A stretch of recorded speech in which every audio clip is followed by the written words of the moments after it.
What's up, Jar Community Church? Hope you all are doing well. Nathan here. I have a little text I want to share with you all today. This comes out of Joshua chapter 1, verse 9. So God says, "Have I not commanded you? Be strong and courageous.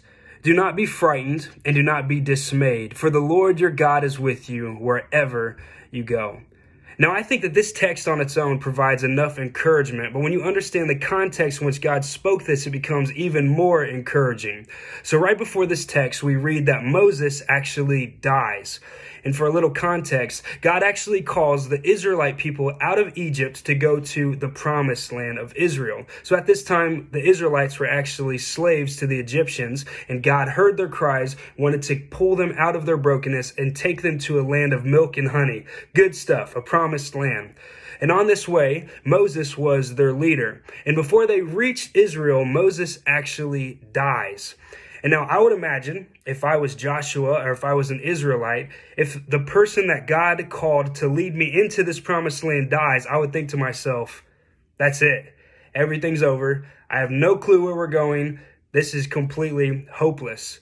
But in the midst of that, God calls forth Joshua. And again, he says to Joshua, he says, "Have I not commanded you, be strong and courageous? Do not be frightened and do not be dismayed, for the Lord your God is with you wherever you go." Now, obviously, most of us haven't been called into a promised land by God, but in life, we can all experience brokenness. I'm sure we've all felt times where we're like, man, things are not going how I thought they would at all. This doesn't feel like God's plan for my life. Everything feels broken. I'm in the midst of darkness and I have nowhere to go. This text can speak to us as well. It's a reminder that just like for Joshua and the Israelites who just lost Moses, their leader, that God is with us in the midst of everything. Wherever we go, whatever we're going through, God is actually present with us. He doesn't leave us on our own just to kind of walk around and figure things out on our own. No, he actually provides for us wherever we are.